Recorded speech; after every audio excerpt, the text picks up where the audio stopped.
നിങ്ങൾക്കറിയാമോ, കേരളത്തിന്റെ തലസ്ഥാന നഗരമായ തിരുവനന്തപുരം ചരിത്രവും പാരമ്പര്യവും വിജ്ഞാനവും ഇഴചേർന്ന് നിൽക്കുന്ന ഒരിടമാണ്. പകൽ വെളിച്ചത്തിൽ തിരക്കേറിയ റോഡുകളും ഭരണസ്ഥിരാ കേന്ദ്രങ്ങളും വിദ്യാഭ്യാസ സ്ഥാപനങ്ങളും കൊണ്ട് സജീവമായ ഈ നഗരത്തിന് രാത്രിയുടെ യാമങ്ങളിൽ മറ്റൊരു മുഖമുണ്ട്. നിശബ്ദത പുതച്ച പഴയ കെട്ടിടങ്ങൾക്കും മരങ്ങൾ തിങ്ങി നിറഞ്ഞ ക്യാമ്പസുകൾക്കും പറയാൻ വിചിത്രവും നൊമ്പരപ്പെടുത്തുന്നതുമായ ചില കഥകളുണ്ട്. വിജ്ഞാനത്തിൻ്റെ കേന്ദ്രങ്ങളായ കേരള സർവകലാശാലയുടെ കാര്യവട്ടം കാമ്പസും സാങ്കേതിക വിദ്യയുടെ ഈറ്റില്ലമായ CET പരിസരവും അത്തരത്തിൽ ചില നിഗൂഢമായ അനുഭവങ്ങൾക്ക് സാക്ഷ്യം വഹിച്ചിട്ടുണ്ട്. ഒരു വശത്ത് മനുഷ്യൻ്റെ നിസ്സഹായാവസ്ഥയെ തുറന്നു കാട്ടുന്ന പച്ചയായ യാഥാർത്ഥ്യവും, മറുവശത്ത് യുക്തിക്ക് നിരക്കാത്ത അദൃശ്യ ശക്തികളുടെ അസ്തിത്വത്തെക്കുറിച്ചുള്ള ചർച്ചകളും ഈ നഗരത്തിലെ രാത്രികാല വിവരണങ്ങളെ സമ്പന്നമാക്കുന്നു. ഈ രണ്ട് വ്യത്യസ്ത അനുഭവങ്ങളിലൂടെ തിരുവനന്തപുരത്തിൻ്റെ കാണാപ്പുറങ്ങളിലേക്ക് നമുക്കൊന്ന് കണ്ണോടിക്കാം. പതിനായിരക്കണക്കിന് വിദ്യാർത്ഥികളും ഗവേഷകരും അധ്യാപകരും ദിവസേന വന്നുപോകുന്ന ഒരിടമാണ് കാര്യവട്ടം കേരള സർവകലാശാല ക്യാമ്പസ്. ഹെക്ടറുകളോളം വ്യാപിച്ചു കിടക്കുന്ന ഈ ക്യാമ്പസിൻ്റെ പല ഭാഗങ്ങളും ഇന്നും വന്യമായ പ്രകൃതിയോട് ചേർന്ന് നിൽക്കുന്നുണ്ട്. 2017 ഫെബ്രുവരിയിലെ ഒരു സായാഹ്നം കാര്യവട്ടത്തെ സംബന്ധിച്ചിടത്തോളം കേവലം മറ്റൊരു പകലായിരുന്നില്ല. ബോട്ടണി ഡിപ്പാർട്ട്മെന്റിന് സമീപമുള്ള മരക്കൂട്ടങ്ങൾക്കിടയിൽ നിന്ന് ഉയർന്ന അസഹനീയമായ ദുർഗന്ധം തിരച്ചിലിന് വഴിമാറിയപ്പോൾ അവിടെ കണ്ടെത്തിയത് ജീർണിച്ച ഒരു മനുഷ്യ ശരീരമായിരുന്നു. ഒരു മരത്തിൽ നിന്ന് മറ്റൊന്നിലേക്ക് കെട്ടിയ തുന്നിച്ചേർത്ത തൂണുകൊണ്ടുള്ള തൂക്കുമെത്തയിൽ ലോകമറിയാതെ ഒരാൾ തൻ്റെ അവസാന ശ്വാസം വിട്ടിട്ട് ആഴ്ചകളായെന്ന തിരിച്ചറിവ് ക്യാമ്പസിനെ ഒന്നടങ്കം നടുക്കി.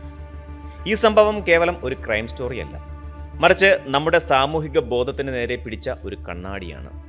ക്യാമ്പസ് പരിസരത്ത് സ്ഥിരമായി കണ്ടിരുന്ന 65 അതിലധികമോ പ്രായം തോന്നിക്കുന്ന ആ വയോധികൻ ഒരു നിശബ്ദ സാന്നിധ്യമായിരുന്നു.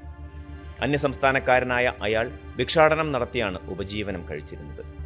പകൽ മുഴുവൻ നഗരത്തിൻ്റെ തിരക്കുകളിൽ അലഞ്ഞ് രാത്രിയിൽ താൻ തന്നെ നിർമ്മിച്ച ആ ചെറിയ തൂക്കുമെത്തയിൽ അദ്ദേഹം അഭയം പ്രാപിച്ചു.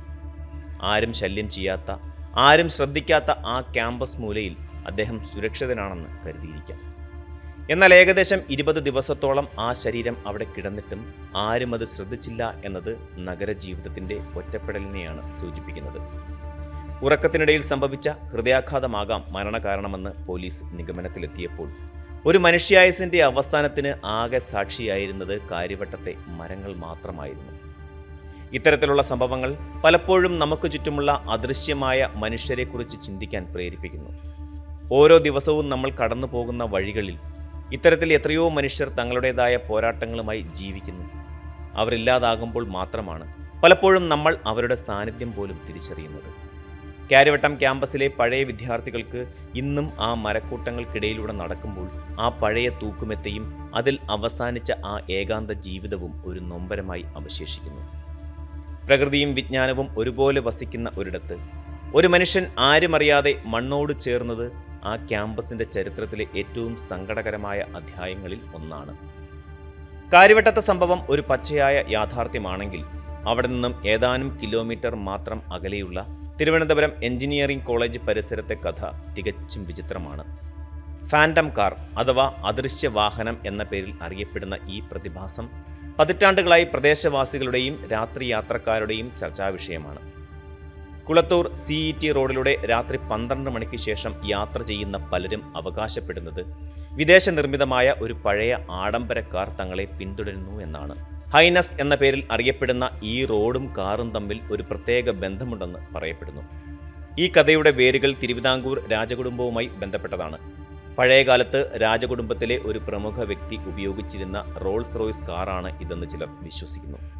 അദ്ദേഹം തൻ്റെ പ്രിയപ്പെട്ട വാഹനത്തിൽ ഇന്നും ആ റോഡിലൂടെ സഞ്ചരിക്കുന്നു എന്നതാണ് ഐതിഹ്യം. ഈ കാറിനെ നേരിട്ട് കണ്ടുവെന്ന് അവകാശപ്പെടുന്നവരുടെ അനുഭവങ്ങൾ ഒരേപോലെയാണ്. അർദ്ധരാത്രിയിൽ വിജനമായ റോഡിലൂടെ പോകുമ്പോൾ പെട്ടെന്ന് പിന്നിൽ അതിശക്തമായ ഹെഡ്ലൈറ്റ് പ്രകാശം മിന്നുന്നു. പഴയൊരു എഞ്ചിൻ്റെ ഗർജനത്തോടെ ഒരു കാർ തൊട്ട് പിന്നിലെത്തുന്നു. വശത്തേക്ക് മാറിക്കൊടുക്കുമ്പോഴോ അല്ലെങ്കിൽ കാറിനെ ഒന്ന് ശ്രദ്ധിക്കാൻ റിയർവ്യൂ മിറർ നോക്കുമ്പോഴോ അത്ഭുതകരമായി ആ വാഹനം അപ്രത്യക്ഷമാകും. അവിടെ മറ്റൊരു റോഡോ തിരിയാൻ ഇടങ്ങളോ ഇല്ലെന്നിരിക്കെ സെക്കൻഡുകൾക്കുള്ളിൽ ഒരു വാഹനം എങ്ങോട്ട് പോയി എന്നത് ഇന്നും ഉത്തരം കിട്ടാത്ത ചോദ്യമാണ്. ഈ ഫാൻറ്റം കാറിനെ പിന്തുടരാൻ ശ്രമിച്ചവർ അപകടങ്ങളിൽ പെട്ടിട്ടുണ്ടെന്ന കഥകൾ ഈ മിസ്റ്ററിയുടെ തീവ്രത വർദ്ധിപ്പിക്കുന്നു. വേഗതയിൽ പോകുന്ന ഈ കാറിനൊപ്പം എത്താൻ ശ്രമിക്കുമ്പോൾ ഡ്രൈവർമാർക്ക് നിയന്ത്രണം നഷ്ടപ്പെടുകയോ അല്ലെങ്കിൽ കാർ പെട്ടെന്ന് അപ്രത്യക്ഷമാകുമ്പോൾ ഉണ്ടാകുന്ന അമ്പരപ്പിൽ വണ്ടി മറിയുകയോ ചെയ്യുന്നു. മനഃശാസ്ത്രപരമായി നോക്കിയാൽ രാത്രികാലത്തെ ഏകാന്തമായ യാത്രകളിൽ ഡ്രൈവർമാർക്ക് അനുഭവപ്പെടുന്ന വിഭ്രാന്തികളാകാം ഇതെന്നും വ്യാഖ്യാനങ്ങളുണ്ട്. എന്നാൽ പ്രായമായവരും ചെറുപ്പക്കാരും ഒരേപോലെ ഈ അനുഭവം പങ്കുവെക്കുമ്പോൾ അതിനെ വെറുമൊരു തോന്നലായി തള്ളിക്കളയാൻ പലർക്കും മടിയാണ്. ഒരു പഴയ രാജകീയ കാലഘട്ടത്തിൻ്റെ അവശേഷിപ്പായി ആ ആത്മാവ് തൻ്റെ പ്രിയ വാഹനത്തിൽ ഇന്നും റോഡിൽ ചുറ്റിത്തിരിയുന്നു എന്ന് വിശ്വസിക്കാനാണ് പലർക്കും ഇഷ്ടം.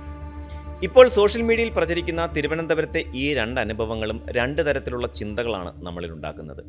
ഒന്ന്, നമുക്കിടയിൽ ജീവിച്ചിട്ടും നമ്മൾ കാണാതെ പോയ ഒരു മനുഷ്യൻ്റെ കഥ. രണ്ട്, നമ്മൾ കാണുന്നില്ലെങ്കിലും അവിടെയുണ്ടെന്ന് നമ്മൾ വിശ്വസിക്കുന്ന ഒരു അദൃശ്യ ശക്തിയുടെ കഥ. ക്യാമ്പസ് പരിസരങ്ങൾ എപ്പോഴും ഇത്തരം കഥകളുടെ ഉത്ഭവ കേന്ദ്രങ്ങളാകാറുണ്ട്. പ്രായപൂർത്തിയായ ആയിരക്കണക്കിന് യുവാക്കളുടെ ഭാവനയും ആ ക്യാമ്പസുകളുടെ നിഗൂഢമായ ഭൂപ്രകൃതിയും ചേരുമ്പോൾ പുതിയ പുരാവൃത്തങ്ങൾ ജനിക്കുന്നു. കാര്യവട്ടത്തെ തൂക്കുമെത്തയിലെ മരണം ഒരുപക്ഷെ വരും തലമുറയിൽ വലിയൊരു പ്രേതകഥയായി മാറിയേക്കാം. എന്നാൽ അതിൻ്റെ പിന്നിലെ മനുഷ്യത്വപരമായ വശം നാം മറന്നു പോകരുത്. സാങ്കേതിക വിദ്യയും യുക്തിബോധവും വളരുമ്പോഴും മനുഷ്യന് എന്നും അജ്ഞാതമായ കാര്യങ്ങളോട് ഒരു പ്രത്യേക താല്പര്യമുണ്ട്. അമാനുഷികമായ കാര്യങ്ങളെക്കുറിച്ച് കേൾക്കാനും അത്ഭുതപ്പെടാനുമുള്ള ഈ അഭിവാഞ്ചിയാണ് CET റോഡിലെ കാറിനെ പോലെയുള്ള കഥകളെ സജീവമായി നിലനിർത്തുന്നത്. ഒരുപക്ഷെ അത് കേവലം ഒരു കെട്ടുകഥയാകാം, അല്ലെങ്കിൽ രാത്രിയുടെ നിശബ്ദതയിൽ കാറ്റിലുലയുന്ന മരങ്ങളും പ്രകാശത്തിൻ്റെ പ്രതിഫലനങ്ങളും ചേർന്ന് സൃഷ്ടിക്കുന്ന ഒരു മായയാകാം. എങ്കിലും തിരുവനന്തപുരത്തിൻ്റെ സാംസ്കാരിക ഭൂപടത്തിൽ ഈ കഥകൾക്ക് അതിൻ്റേതായ സ്ഥാനമുണ്ട്. നഗരങ്ങൾ വളരുമ്പോൾ, കെട്ടിടങ്ങൾ ഉയരുമ്പോൾ ഇത്തരം കഥകൾ കാലഹരണപ്പെട്ടു പോകുമെന്ന് നാം കരുതിയേക്കാം. എന്നാൽ കാര്യവട്ടത്തെയും CETയിലെയും അനുഭവങ്ങൾ ഓർമ്മിപ്പിക്കുന്നത് മറ്റൊന്നാണ്. നമ്മൾ നിർമ്മിക്കുന്ന ഈ ആധുനിക ലോകത്തിന് പിന്നിൽ തിരിച്ചറിയപ്പെടാത്ത വേദനകളും കണ്ടെത്താനാകാത്ത രഹസ്യങ്ങളും ഇന്നും ഒളിഞ്ഞിരിപ്പുണ്ട്.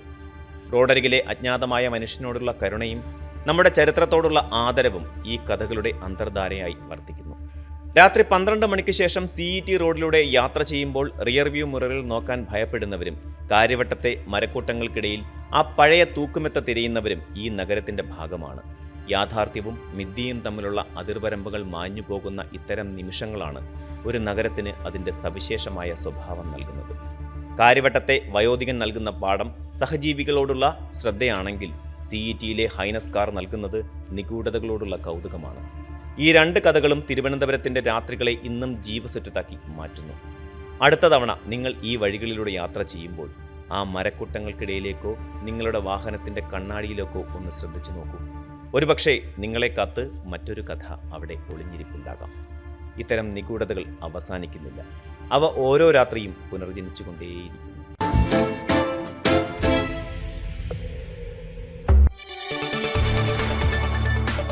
കൂടുതൽ വാർത്തകൾക്ക് News 18 Keralam YouTube channel subscribe ചെയ്യുക.